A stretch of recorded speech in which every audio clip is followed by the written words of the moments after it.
So with Gemini Omni, you can transfer the movement or motion from one video into another, or basically you can make any character from a photo to be moving in a specific way or direction. And that is one core capability of the Gemini Omni model.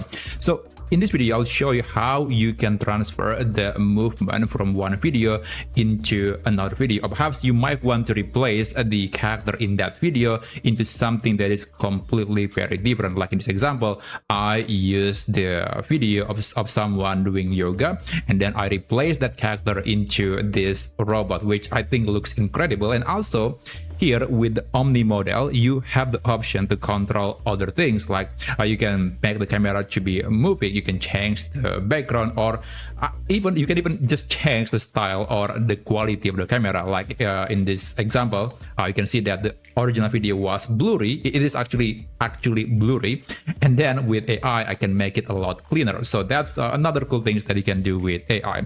So this model can be used via the Gemini platform and also via Google Flow. So I'll show you the tutorial, the step-by-step process to actually use this model to transfer motion from one video to another using Gemini and also Google Flow. So for the first example, I'm going to be using this video as the reference video, and then for the second example, I'm going to be using this video, someone, the blue shirt guy dancing. I think that's a very iconic video, so I'm going to use this demo later for Google Flow. But for now, let's open Gemini, and after that, I'm going to upload. Actually, sorry about that. I'm going to select this plus button and then enable video generation. Okay, now I will upload the a picture of robot. So let me just upload a picture of Boston dynamic robot. This is known as New Atlas, and I'm going to use the video of that man doing some very difficult movement. That's even most people cannot do something like that. And by the way, one thing to know when you are providing a reference video on Gemini is that it is limited only 10 seconds. So you might want to select the 10-second where the character is doing something in the video. So I'll select this section and I'm going to click done. And then just wait for the video to be fully uploaded. And also you might want to use a video that you have permission to actually use, because that's actually the general rule on Gemini. So yeah, that's something to know. Now, after that, you can provide a prompt like, for example, please replace the guy with this robot. So it is a very simple prompt, but I will also ask AI to make the camera orbiting the character slowly. Okay, that's going to be my prompt. Again, just enable the video generation and then make sure that you have provided the correct photo and then also the reference video. And after that, just click submit and just wait for about maybe 2 minutes for the Gemini Omni model to start generating the video. And I'll be back in a second.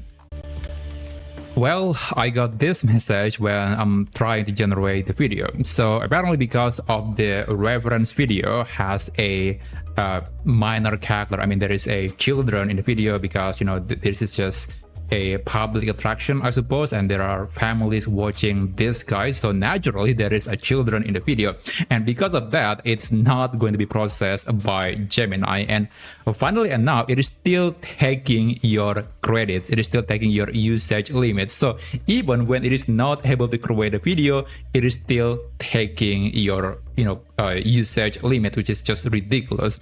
So anyway, I eventually just use a different video, and this is the result of someone doing some yoga pose on top of a hill or a mountain probably. So yeah, this is just a woman doing a simple yoga position, and this is the video that was generated by the Gemini Omni model. So I think it was a pretty good result. It's very accurate, although I can see that there is a hair that's from the woman that's not supposed to be on the robot.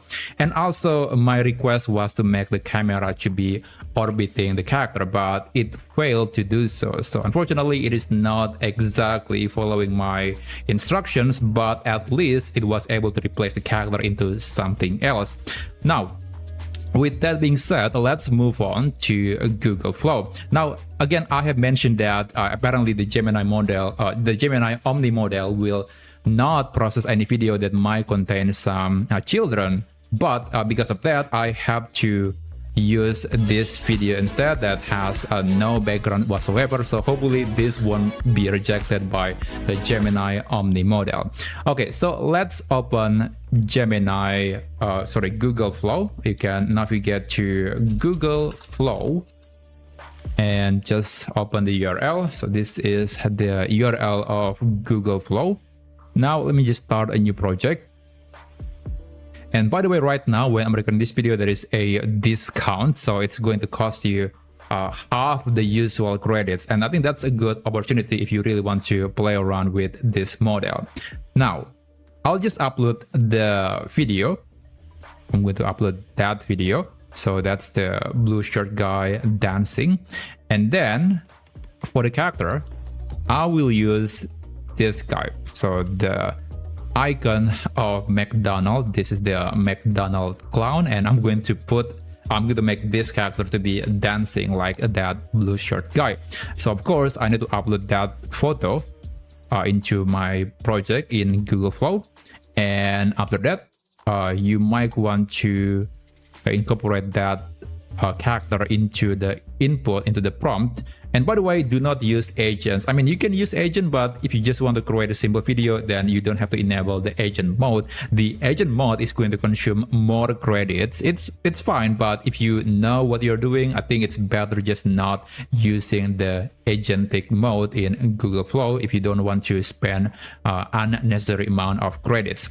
Okay, so I'll just add that to my prompt, and well, make the clown to be dancing like the blue shirt guy. Make the background like people watching him dancing. Okay, so that's going to be my prompt, and just make sure that you provided the references for both the character and also the movement or the motion. Alright, so here in the setting, you can choose the model. Of course, we want to use Omni Flash. And right now, again, it is just a lot cheaper. So the resolution would be 16:9. And maybe I want to create 2 videos so we can see which one looks better. So when you're done with all of the settings, just click Submit and let's wait for the result. Okay, so I got bad news, but also I got some good news. But let me just play this video first. So it is safe to say that it doesn't look good. It tried to mimic the movement of the blue shirt guy, but it's just not very close. I mean, it has some elements to it, but it's not exactly the same. And also the people in the background just doesn't feel right. They're kind of moving in the same tempo, and that is just not very natural. But fortunately, this is the good news. In Google Flow, the restriction is not quite as strict as in Gemini. So in this case, I was able to actually use the original video, and even though it might contain some young adults, some teenagers, it's still able to process the video. And here I got 2 variations. So this is one example. It looks way better, way closer to the original video. Let's take a look. Okay, so it's pretty close, and maybe the only downside is that it is only generating a 3-second video for some reason, even though it is able to at least generate a 10-second video. But at least I'm quite happy that the movement is pretty good. It's very similar to the original video, and also the second option is, I would say, quite close. It is on the same quality. And yeah, I mean, it has that movement that's very similar to the reference video, which is this one. So yeah, I think we can safely conclude that if you want to use Gemini Omni for transferring the movement of the character into a different character, or maybe replacing the character into something else, then you might want to use Google Flow instead of using Gemini because of the more loosen restriction when it comes to the kind of video or reference video that you can upload into your project. But either way, I hope you learned something from this video. I hope you can use this model to make your more creative work easier and also more interesting. So if you learn something from this video and you want to know some other things that perhaps you can do with AI, with some other AI tools, then you can subscribe to this channel, and I'll see you on my future videos.